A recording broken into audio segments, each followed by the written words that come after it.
Welcome to Voices, a podcast from the Institute for Human Rights and Business. Here, we're seeking to elevate the range of perspectives on the role of business in the world and in people's everyday lives. Hello, everybody. It's John Morrison, CEO of IHRB here, and thanks for joining us today. I'm here with Mairead Lavery, who's the President and CEO of Export Development Canada. This is a conversation that follows directly from the one we had in December on financing the just transition, with some great guests there, including a number of people from the finance sector, but we didn't get to the issue of the role of export credit in this. And so that's really what we're going to get into now. But before we do, Mairead, maybe let's say something about Export Development Canada, who you are, what you do. Yeah, thanks, John, and great to be with you.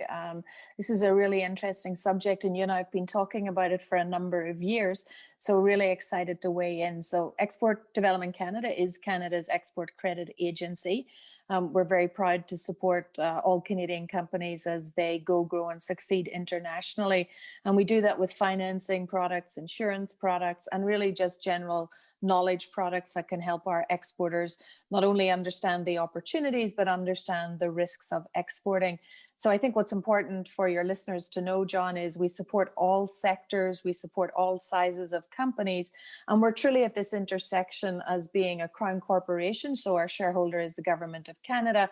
So we need to reflect on the Government of Canada's policies, as well then as really being at the heart of commercial transactions and what is it that companies are thinking about some of the issues you and I will talk about today. So it's a really exciting place to be at that intersection, and throws up its own challenges many times. So happy to chat those through with you as well. With the COVID crisis, which is still amongst us, you've had a domestic mandate as well, right, recently? Yeah, that's right. The Government of Canada early in 2020 expanded our mandate to help companies that were just trading domestically. And they asked us to do a number of things. One, they asked us to help with a program, which was the Emergency Business Program, to put some liquidity, I would say, into smaller micro-sized companies. And that's been a very extensively used program across Canada. We've supported over 800,000 companies. And then they just asked us to put some other liquidity programs out, ranking right up to the largest companies in Canada. And of course, we still had our existing customers to look after through this crisis as well, John. So it's been 2020, as it was for everyone, was a challenge, but certainly one that we embraced and that the team really wanted to see how we could help Canadian companies, whatever that looked like during that time. So challenging, and of course we're turning our mind to recovery. So what could that look like, and how can we transition now to think about that and to help the companies with recovery? Well, let's talk about transition. So it's the 22nd of January today, I think, or was it the 20th? I think so. Anyway, yesterday, it's 21st today, because yesterday there was an inauguration in that country that's just below Canada. And one of the second or third thing I think that Joe Biden did was sign US back up to the Paris Agreement and the goal of net zero and by 2050. I think, that's super important for all of us, but I'd like to we think that finance is absolutely critical. I mean, a lot of people think that, one of the biggest questions now is not a scientific question, it's a finance question. And it's not just an environmental question, it's about bringing populations with us, scaling down on high carbon jobs, creating cleaner jobs, livelihoods for communities. We can't afford to leave people behind in this journey. So an export credit agency, where is your leverage, both on the climate question, but also the human rights, social question, or bringing communities with you? And how do you bring those two things together? Oh, wow, John, the big questions there. So, you said we think it's a finance question now vis-a-vis the just transition. I would argue it's not a finance question anymore. I actually think it's a question of speed. And it's a question of mindset, because you're right, we have moved from the science to perhaps what was considered the finance, but the facts are there. The facts are there about the value of assets that are linked to fossil fuels in portfolios, how we're seeing financing retreating from those assets. So if you just look at the at the financial implications, people have got to be addressing it. So for us, that is a financier and an insurer, those are absolutely questions we have to address, because we have a portfolio already and we're continuing to support companies. So we must address those. Now, the question then becomes, how do we deal with transition and the pace at which we want to embrace transition? So I think for us as an ECA, that truly is the question. And I started my comments by saying, being at this intersection of government policy, which could be seen as more leading, versus our companies who are dealing with the commercial reality of competition and who are trying to understand, what is it if they address this, if they put more regulation into their business, if they try to pivot their business, how does this position them competitively? And how is the consumer reacting to what they need? So this puts us in a really interesting point in time as to speed and how we do it. I think you very specifically asked me the question on leverage. It does come back when you're a financier. Your leverage is whether you extend financing or not, and to the extent at which some companies need that financing or not. I think, spending some time in this space and having been CEO for 2 years now, I think one of the biggest concepts that I have learned is there's that very direct sense of leverage. You either get the support or you don't get the support. But it's equally, can we actually still remain in transactions such that by staying in them, we can move the needle? So I'll give you an example, John, and you mentioned our support to domestic companies in 2020. We did provide support to the oil and gas sector in Canada, and specifically the oil sector. Let's get very specific on our language. But that support was for the first time conditional on companies signing up to TCFD. So that's an example of leverage. And it's an example where often you still have to be in transactions that others would take a very black and white perspective to and say, you should be out of this.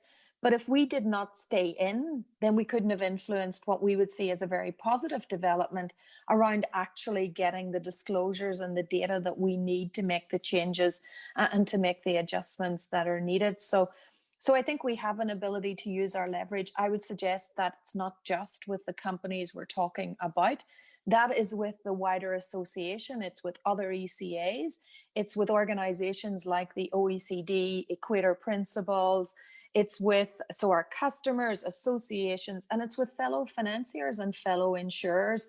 How are they thinking about things? And of course, then there's always the government to government perspective. So I do think we have a lot of leverage, and I do think there's a role we can play.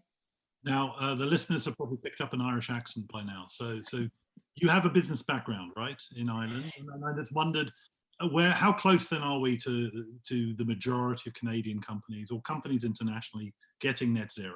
I mean, have they flipped the business model already, or are we still talking about moving them along the scales? No, I think we're still talking about moving them along the scales, John. And I think it depends on the type of company. And there's a few criteria. I think the larger companies are absolutely competing, across the world, and they have to have very strong ESG behind them. So whether that's human rights, climate, or in fact business integrity, they have to have that. That is, you cannot be at the table without that.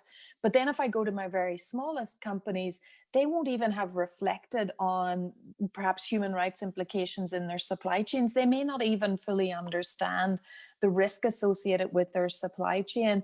And then you get what I like to call the messy middle, which is companies that perhaps intellectually understand it, but then need to actually practically put it in place and don't have the resources of very large companies, but know they need to do something. So it's a spectrum. And I think maybe also the spectrum depends on which sector you are in. If it's sectors that have had a lot of focus, and there I would pull on something like mining and in fact our natural resource sectors, there is so much focus on these sectors. And therefore, they are moving in that direction. But there's other sectors, and I see this all the time as we evaluate different deals, and particularly in the area of human rights. I think we can all say that companies have understood the climate action change that is needed.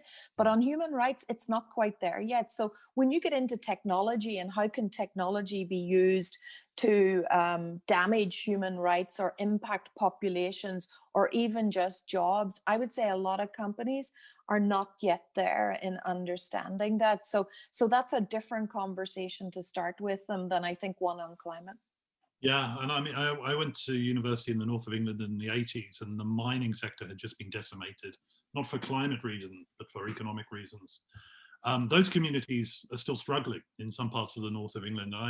What stops us making the same mistake again, right? I mean, you mentioned the biggest challenges in finance is speed, right? But you also mentioned you're not divesting, you're not going to walk away from investments where Canadian business needs that, and your job is to help steer the company. But that sounds like it takes time, and yet we have net zero 2050, and very ambitious targets, and activists saying we need to be more ambitious still. How do we bring people with us, protect jobs, create new jobs, and yet do that at scale and do that at pace? Yeah, so John, look, there is no silver bullet here. There's no going to be one solution that's going to solve all of this. So I think we have to have a number of parallel tracks. And what I would say to you is, we have to address some of the biggest challenges very early on. So for that, EDC, we announced our climate change policy in 2019. That was relatively, not that long ago. But that's targeted at very specifically carbon intense sectors. So it's the sense that we need to go faster where we have that huge carbon intensity and perhaps move on transition faster there than in some of the other areas where we perhaps have a bit more time, and we need to allow technology and innovation to actually provide some of those solutions. So I would say we have to take a risk-based approach. We have to attack, our most carbon intense activities first, and then try to move everybody else along. And that might take a bigger effort, and it might take longer, but at least we're addressing the most damage first. So that's certainly the way we're thinking about it at EDC. We have a target for 2023, 15% reduction in our carbon intensity in those very specific 6 carbon intense sectors. But I mean, the day we launched that target, we said we need to be starting on target 2.0 because we need to grab more into it, but no reason not to start. So it's not about perfection here, it is about speed. And how much of this, if we sort of disaggregate the different bits of the finance sector and EDC, you have a number of roles. I mean, you have a number of financial levers, from insurance to loans to investment. How much of this, which of these financial tools matters most, right? How much of this is a project finance issue? How much of it is a impact investment, a direct equity ownership issue? How much of this is around insurance? And if you lay out the sort of different bits of the financial landscape, where are you most worried in a way? Which are the bits that are missing to move us along? Wow, what a great question. I think the most direct place that you can see it certainly is in our financing portfolio. And you mentioned project finance. Like, those are the really big projects around the world, John. And I would suggest they're actually easier because there's not that many of them and they're pretty obvious, right? So you can, like we look at 2020, like probably the biggest project in the world was Mozambique and an LNG facilities. So there isn't that many and they can be named. And I would say project finance, ahead of any other type of financing, did apply IFC standards earlier than anyone else, had much stronger governance because it's a very different financial construct to bring different parties together into a project financing arrangement. I think it's much more back into the corporate facilities that are going to be more challenging, because then you're looking at where you're funding a corporation that has many activities at play, not necessarily a specific project. So then you're really looking to the values, the strategic plan, the actions of a company at large, which can be a company that has facilities all around the world, that has very complex supply chains. So I think there is where we will have bigger challenges, because you're really influencing the strategic direction of other companies. I think smaller companies are equally easier, and the impact they can have is not as significant. But if we don't address these entities that need corporate financing, I think those are the ones that we need to target first. And the relationship between you and other export credit agencies, you mentioned the importance of the OECD in this.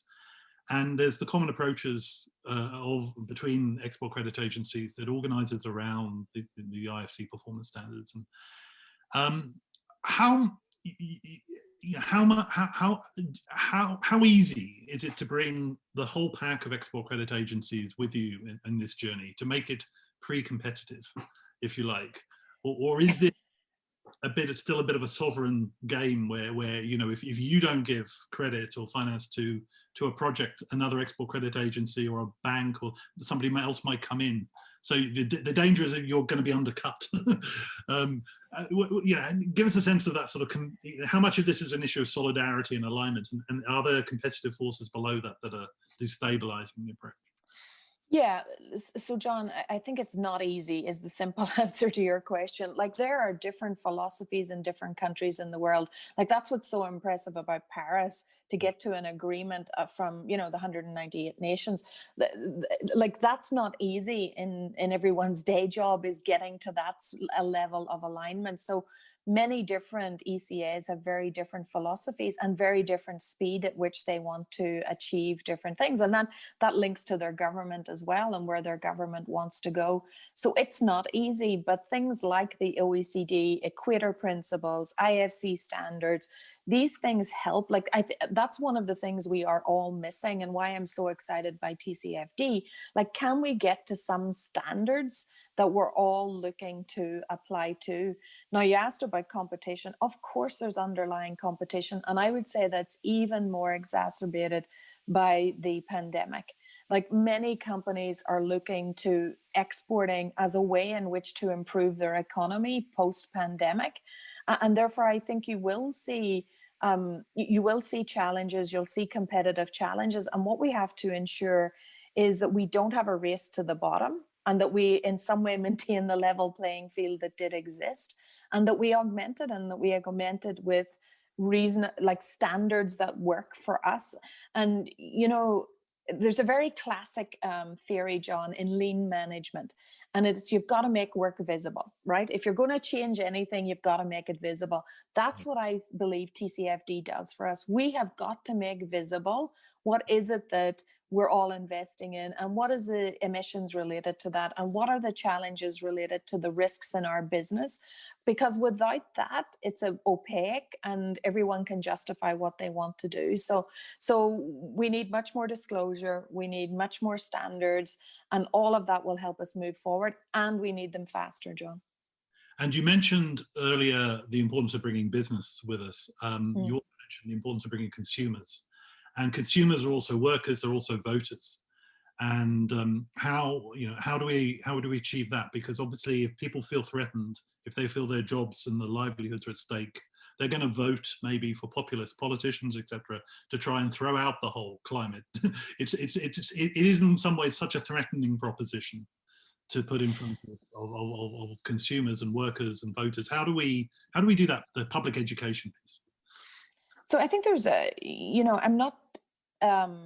this is not necessarily my area of expertise, but what I would say is there's been a shift. I think the public is starting to realize the power, their purchasing power, and social media is actually allowing them to combine that power together and use it for the forces. So of course, last year we had the Black Lives Matter issue, and you see the visceral reaction to that situation, and either the withdrawal of advertising budgets or the reaction of consumers to that. So we're starting to be able to see consumers not as individuals, which was helpful, if you want, to perhaps not address these issues, to consumers who can actually get together through platforms that actually allow them to then address and express where they want things to go. I'm certainly hearing a lot more when I talk to financial institutions around what is it their customers are asking. So their customers are asking for more ESG products. People are forcing that as they talk about their pension schemes. They're starting to talk to us, and we're also seeing for the first time, Edelman just came out with their trust barometer, where businesses are improving as well. They're stepping into societal type issues. They're gaining the trust of their employees, and we cannot lose that. We have to then show that we're using that for a purpose. Same for me, like my workforce is changing quite significantly. I have a higher proportion of recruits who are less than 5 years old. They have a totally different way of working. They have a totally different mindset. So it is changing. And I think perhaps for the die-hard competitive business people, it's to understand that their future, if they don't address these issues, they don't have a future, because their consumers will not be there. They won't get a workforce, and people will not subscribe to their values, and therefore they don't have a business future. So that for me is why the imperative is there. Is it complex? Absolutely. And that's why it's net zero 2050. It's super complex. There isn't technology in place for some of the things we want to do, and we need to get started. And I think if we could just get human rights perhaps to where climate is today, and that took a long time, then we could start to move things differently. Yes, no, that's my final question actually, is COP26 next year this year actually in Glasgow in November, hopefully physically. Fellow Canadian of yours, Mark Carney, has been tasked to think about the role of the finance question relating to that. What are your hopes, right? What are your hopes that the financial community can bring to the table at COP26? And does the social dimension figure in any of that? So absolutely, I think human rights factors in, and you can't now have a climate conversation without understanding human rights. This goes back to what are the problems we are trying to solve, and you can't inadvertently try and solve one of them and then create another one. And we could solve some climate crises by putting technology in, and then we create a human rights issue. Or we could decide to perhaps not solve a specific climate crisis like small island states and the rising water levels, and create a human rights crisis with respect to how do people live on those islands anymore. So you can't, and I think that's where we have to start bringing things together and to reflect on them. So when I think of COP26, it's perhaps broadening the conversation at COP26. It is bringing the financial community to it. This cannot just be a discussion among scientists and government.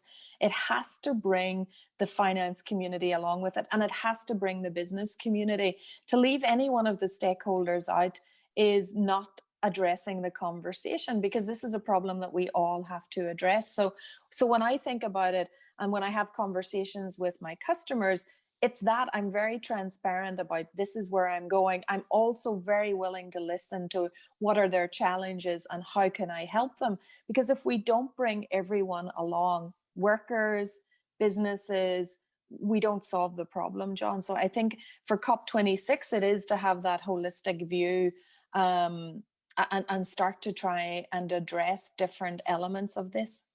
Great. Well, thank you, Mairead, and I hope we see you in Glasgow in November, or we can maybe do this. I hope to be there, John. Glass of whiskey if we're allowed to travel by then. But more information, Export Development Canada's website has a lot of goes on there before the interview again. There's a lot of great stuff there on climate, and you are one of the export credit agencies I know that takes human rights very seriously. So it's always a pleasure to speak. And our website is www.ihrb.org. Thanks to all of you for joining us for this podcast, and see you all soon. Thank you very much.